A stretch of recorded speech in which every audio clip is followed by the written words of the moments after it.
So I have been teaching architecture in the graduate school of architecture since 2000. And I started to do a project that I'm going to show you while I was teaching seminars and studios. In architecture, we teach two types of courses. One is a studio course, the other is a seminar course. The studio course is basically a course where you learn the technique of architectural design, but you also do more exploratory or analytical type projects. I also am a practitioner of architecture. I have a practice with a partner, and our office is in Long Island City. So I teach, but I also build things. So the project that I'll show is an installation. It was at the Studio Museum in Harlem in 2004 in a show called Harlem World. And I saw that the book Harlem World was on your reading list. Yeah, so the show was, it kind of took that title. It was called Harlem World, Metropolis as Metaphor. And I developed this project in response to the invitation to participate in the show, but then I also developed the project from a paper that I had written earlier, which was called Black Bodies, Black Space, Awaiting Spectacle. And that space, that paper dealt with the way that black bodies are positioned in space and how they're kind of spectacularized. So it's a condition of vision, one where the black body is recognized first by sight, and then is kind of sensationalized as a result.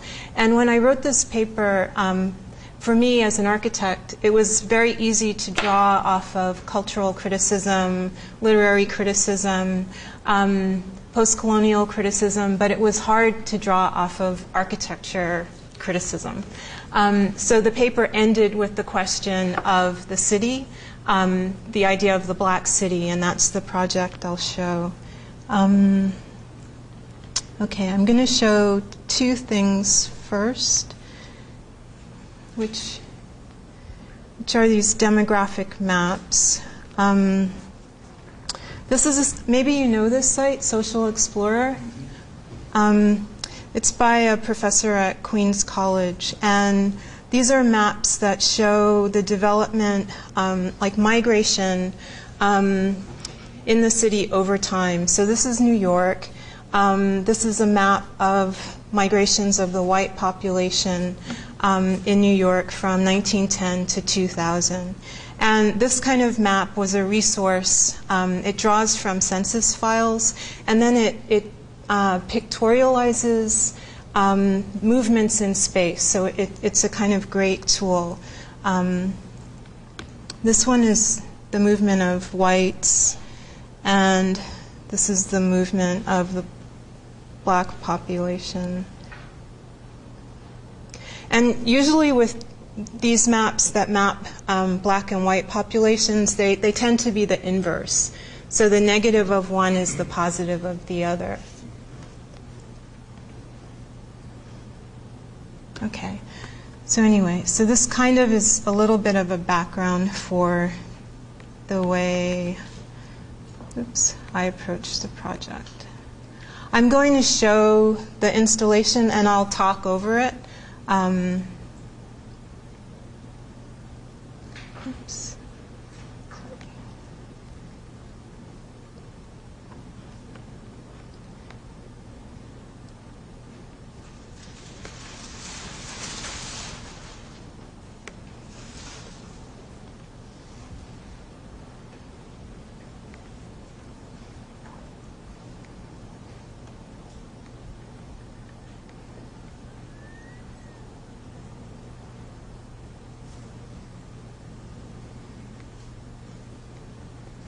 It's about 12 or 13 minutes, this video. It's called The Black City. And it's sited in Harlem. But Harlem is only one of the cities. The Black City could be any city in the United States, and I started with Harlem. So the installation begins with the idea of the Black City as a kind of psychic phenomenon, and it moves toward the idea of the Black City, the reality of it as a physical phenomenon. And the project bridges between the two, the kind of lived condition and the almost like, I don't know, like supra-normative condition, like something that's in the mind or something that's kind of symbolic or even felt. So basically, I'm not going to read the text. I'll just talk around the text and explain it. But I will stop here. So this is a really important diagram for the project, which basically explains the whole logic of it.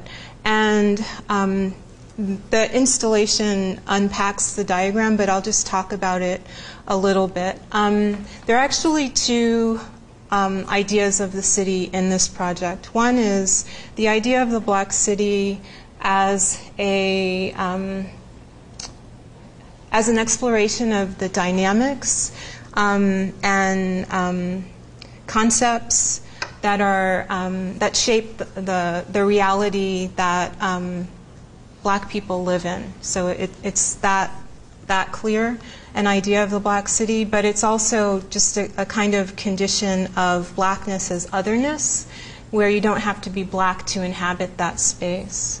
And what I've done in this project, you won't see images because I very much have fought against using images, kind of stereotypical images of Black people.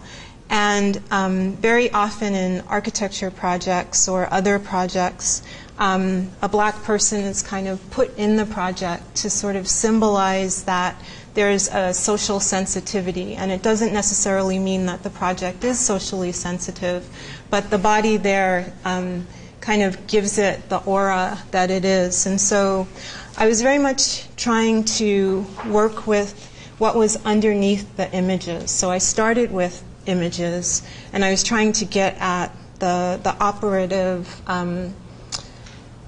elements below the images. So the Black bodies in this project are represented by census statistics. And the statistics kind of are shown at different scales. So there's the scale of the world to the United States to New York, New York to Harlem. And the project is about zooming in to Harlem, looking at the sort of systems that it's a part of. Okay, so I should let it play more. Right, so this is basically an idea that the Black City is framed within statistics and is affected by policies which are implicit and explicit, things like laws or cultural codes or mores. And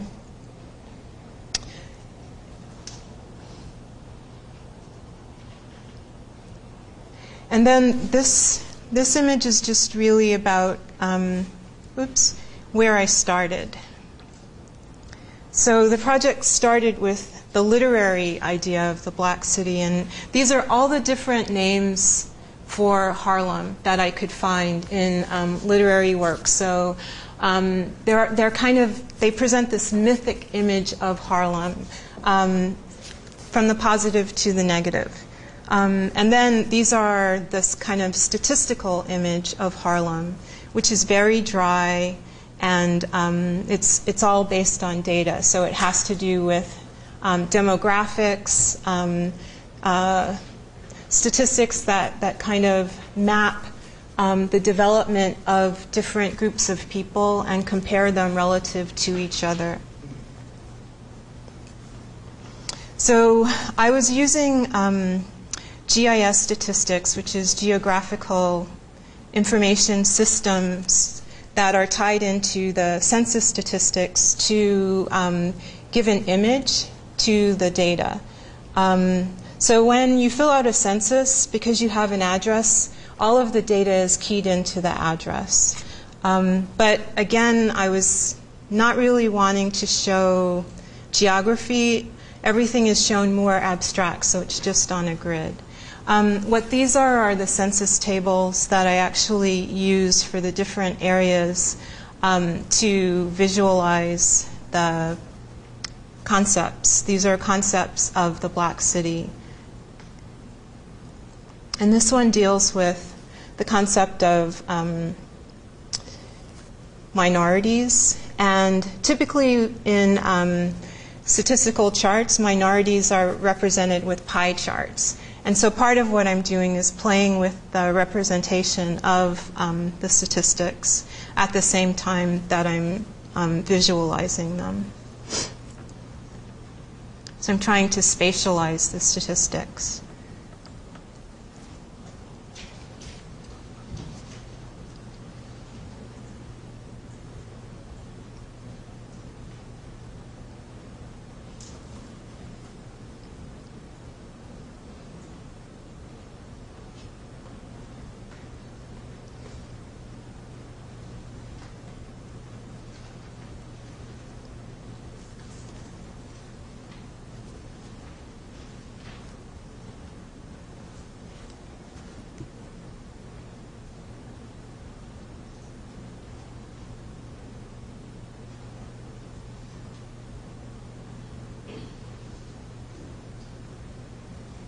Okay, so actually part of the show is missing. But what you're seeing here is the concept of white flight and the corresponding concept black belt, which deal with the migration of blacks and whites. So similar to the social explorer maps that I showed in the beginning that kind of show the movement of people across the United States. That's what these are mapping. And they end up being inverses of each other. So when I started this project, I kind of began in a way from a social sciences perspective, but without really having any grounding in the social sciences. But I was curious about terms like upward mobility, glass ceiling, black belt, white flight. They're terms that are used to explain concepts that are also represented in statistics. And what I was wondering was whether the statistics came first or the concept. Like, was there this phenomenon that people wanted to talk about and that they had to find a new phrase or a word to encapsulate it? Did the data come first or the concept?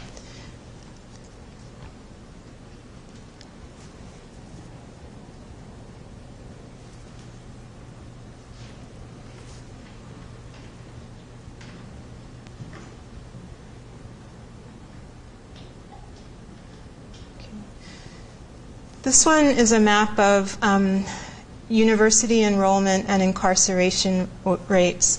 And it was not surprising to me to find that for blacks and whites, they're inverse of each other, but to see it makes it palpable. So one of the things that I wanted to do, and that I'm still working on, is making the effects visible to the public, and to make them something that, by making them visible, making them something that it might be easier to talk about.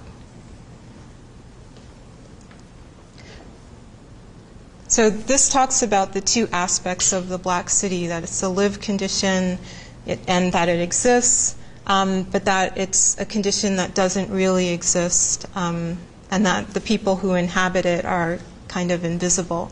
And I'm playing with notions like Richard Wright's concept of the invisible man, when I write things like that.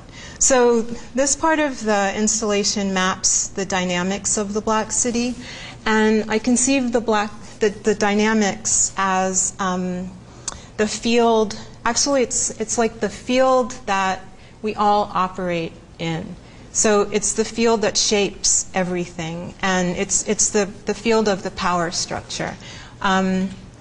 And so it's characterized by certain dynamics, which have to do with migrating and mixing, policing and displaying. These are characteristics that seem to me to really be critical in any discussion of the Black City, like the aspect of criminalization, the aspect of movement and migration and mixing and fear of mixing. They're kind of key characteristics of the city.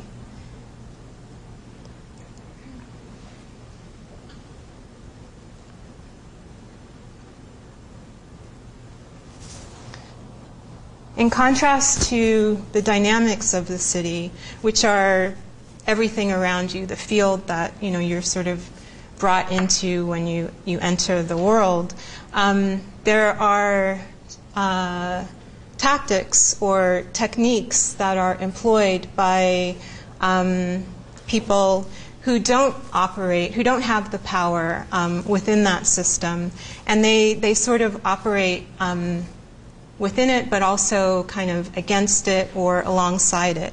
And so this aspect of the project is kind of informed by the discourse about otherness when it comes to things like language. So Black language, for example, there's the quote about signifying, and the work of Henry Louis Gates on the signifying monkey, but also the work of other theorists, Michel Ducerteau, on patois, and how in kind of corrupting a language, the people who adopt a foreign language make it their own. So they kind of transform it by corrupting it and make it their own. And so these are basically 12 techniques, and they're kind of techniques that are used in jazz. Were used in jazz, used in the blues, used in language play, ways of disrupting an existing structure and inverting it and making it your own. I was really interested in the aspect of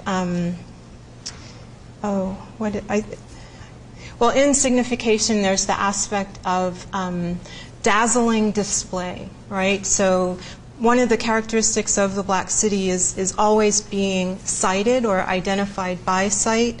So the idea of the dazzling display, the display that just stuns and is so overpowering, which to me seems to be a really integral part of African American and other cultures. I was kind of trying to work with that idea in the project. So all the images that you're seeing are very abstract and kind of, even for architecture, abstract. They don't look like shapes that you've seen, and I was trying very much to not have it look like shapes that I knew, to not make it look like buildings, because it's not forming buildings, it's forming the forces behind the buildings, the forces behind the social structure.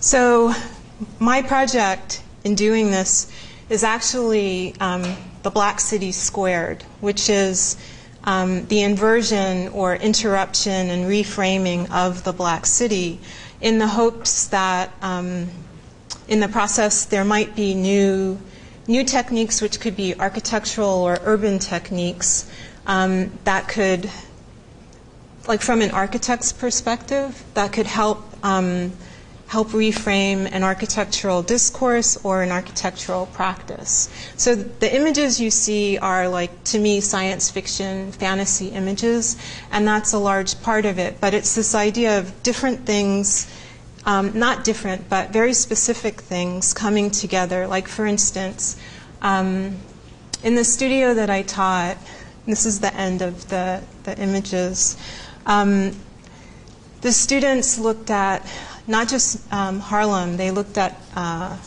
Miami, Chicago, New Orleans, different cities. And we analyzed the dynamics of those cities, and things that the students were looking at were much more specific than what I looked at. So I had done this project, and it became a base that the students worked off of. So a student in New York was looking at Red Hook, and she looked at the redlining process of mortgage lending in the city, and the development of neighborhoods based on like redlining or redistricting for voting, and the way that people are kind of positioned in the city and sort of restricted from moving or allowed to move based on these types of policies. So working with the students, it was actually really interesting because while I wanted the project to be much more abstract, they wanted things to be more concrete. So we worked with it was actually very helpful for me. We worked with much more concrete realizations of like, say, the idea of migration or of policing. A student looked at policing in terms of surveillance cameras in the city, and where you can get maps of where surveillance cameras are. And what she found, which was a surprise to her, was that the cameras are actually trained more on objects than people, and that based on the way that the cameras are positioned in the city, it's obvious that our culture values objects over people.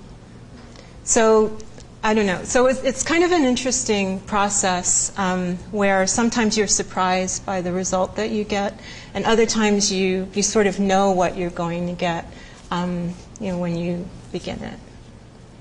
Anyway, thank you.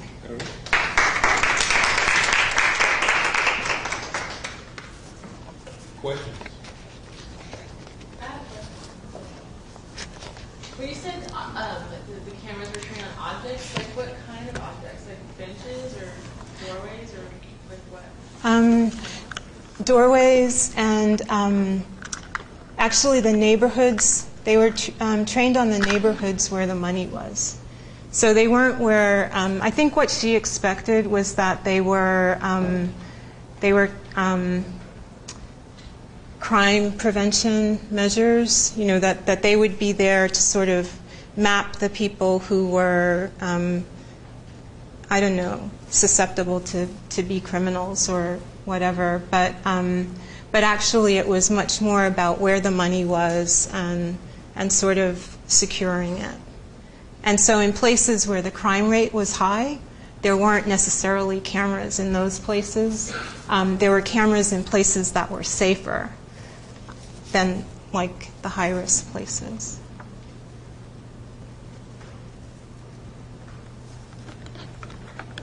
Yes? The images you showed, I'm thinking of the ones referring to language in particular. You said you were trying to get away from shapes of buildings and stuff. I'm wondering where those particular shapes came out of. Yeah, that's a good question. One of the limits of this model is that the shapes, well, I had a kind of model in mind. There's an MIT science model that looks at phenomena like boiling, or it looks at like the flow, dynamic flows of people, migrations, like flocking of birds. It's this kind of software that maps flows. And I kind of use that as a model for how I could realize these dynamics. And then, so that was one idea, this software. But then as it got realized, I was using a software called Maya. And so the images are actually limited by the limitations of the software. And now I think I could use a different software and sort of, make slightly different images. But that's a problem with this. And different movements today signify anything in particular, like the white diamond thing or those things? Yeah, well, the movements, that's a good question. All the movements occur on a grid. And so the way that the techniques, which are what I started with, were designed was that they started with the definition of the word. So appropriate. Go to Oxford English Dictionary, look up the word appropriate. And when you look up the meaning of the word, actually I've done a few projects like this with the word and words. And I look for the verb form of the word because it's an action. So the action is something that can be translated into an action in three-dimensional software programming. So I move from a cultural definition to something which is more of a mathematical definition because it's an action. And so then I program that into the computer, and so the way it moves is actually a result of the action of the word. Yeah, so on the grid, each of the squares has a value, and things happen, the values shift depending on the action.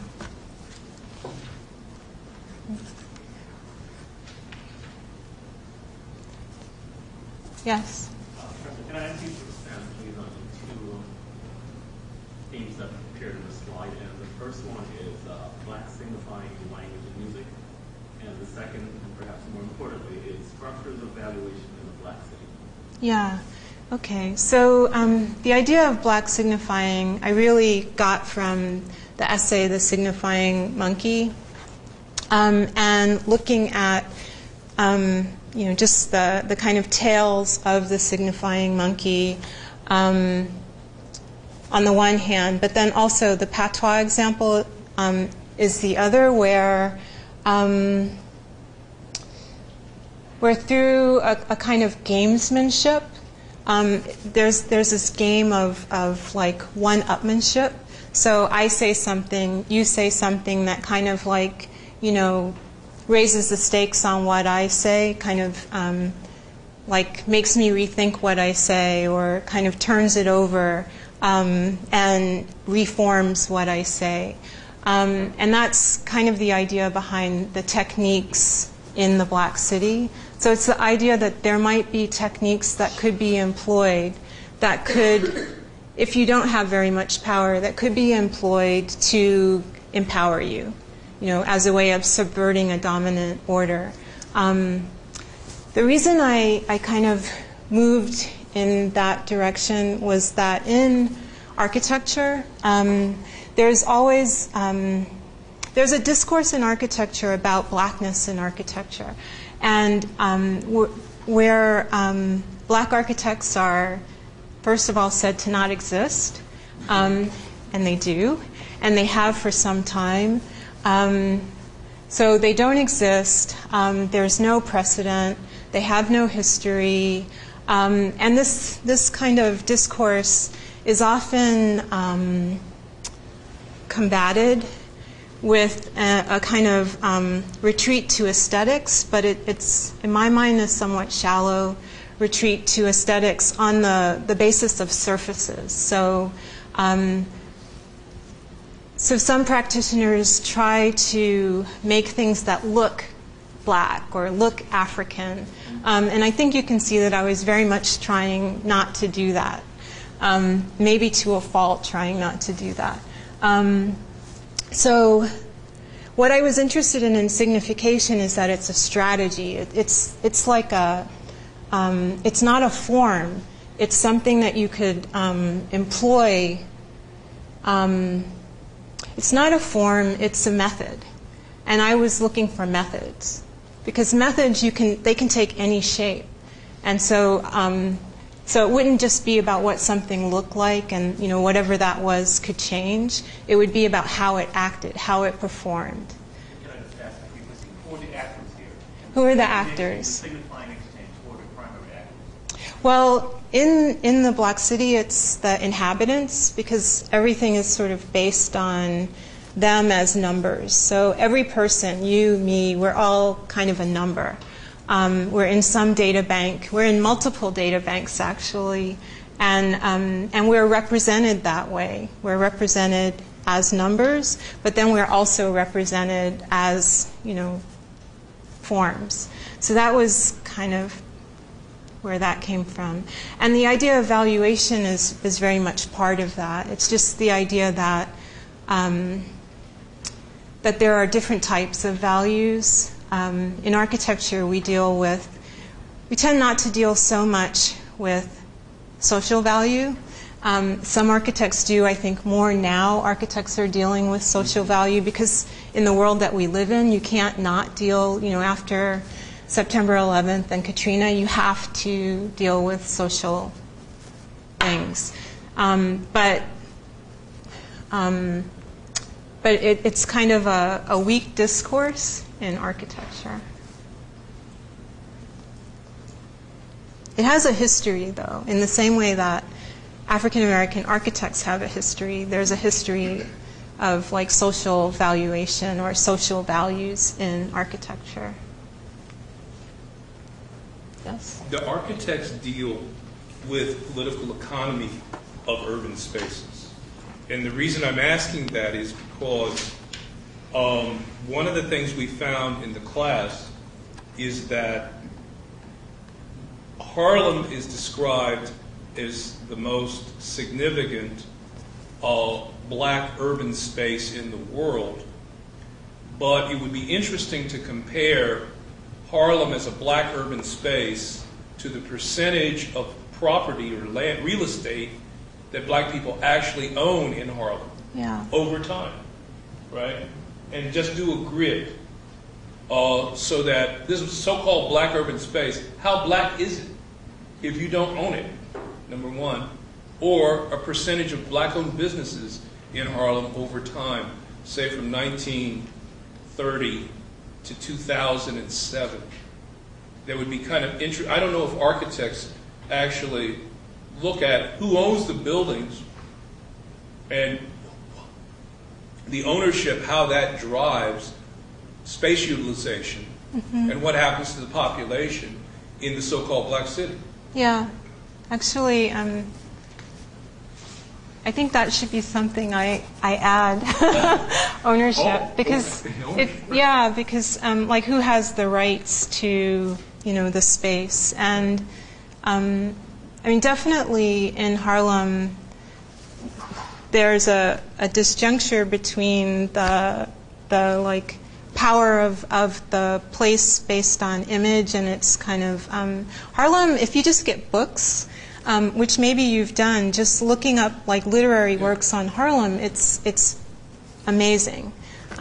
Just you can it exists as a literary sort of cultural city, but then it exists as a physical city as well. And so, kind of what Dr. Marable you're bringing up is the like physical, the disjuncture between the physical and the maybe cultural, literary, and they overlap and they maybe mask each other. Like the image of Harlem kind of masks the real base of the power, who has the power there.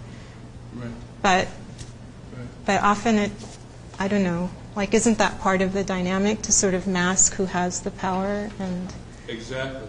I mean, one of the things I received about a year ago, one of these books that I hate, which says, these are the 100 most important black people in U.S. history. You know, like how can you prove Du Bois should be number 3, King is number 1, Garvey's number 21? Who cares? Who knows, right? You can never prove it. Anyway, so there are these books. I got one of these books. Of the 100 people, 41 of the 100 were Harlemites. That's astonishing. yeah. that means that nearly half of whoever organized this book said that Harlem, people born or raised in Harlem, or who are identified with Harlem. Malcolm was not born or raised. He was born in Omaha, Nebraska. But he's a Harlemite, right? He's identified with Harlem. Malcolm, Charlie Rangel, Adam Clayton Powell Jr., Marcus Garvey. You go through the list, and it's astonishing. So that you have more than any other black community on earth, this stellar group of women and men in politics and in aesthetics, in literature. And it almost never happens that way.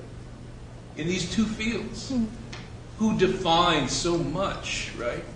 And yet you have this anomaly where in the same neighborhood, black people don't own anything, right? Who owns the real estate? Who owns the property? Who owns the businesses? And so this requires some explanation. That's the only point I'm making, right? And what is it, and what is the significance of that? So that to a certain extent, people are disempowered, curiously, by their prominence, in a way. You know? So you have a kind of neo-colonial situation where you have like black representation, very prominent black people, black folk on 125th, but most of the stuff is still white owned. Mm-hmm. It's not all that different from the 1920s and 30s. Although now it seems that, well, the kind of image of Harlem as a kind of black Mecca is like somewhat shifting, because the reality is that it's mixing a lot more. Yes. So the ownership is actually living there as opposed to living elsewhere. That's right. Well, you have Buffy's and the gentrification and everything else. Yeah. Any final questions, folks? There was an image towards the end with a lot more mapping images, but the slide changed to be at another time. Actually making out some of the words were Was this the kind of grid with the... I did see one of those look like the chain link fence and one of those. Yeah, well, yeah, that was a kind of catalog of values, and that's sort of the part that I'm still working on. It's the idea that there are infinite values, and that values are many things. Like they could be, it's the way that surfaces are marked, tagged, right? But materially. So they're kind of, that matter has cultural significance, but that depending on where it's placed, it might be read differently. So so the idea of that catalog is that there would be a bank of surfaces that could be applied in the city, and depending on where they were, they might be valued differently. So, thank you.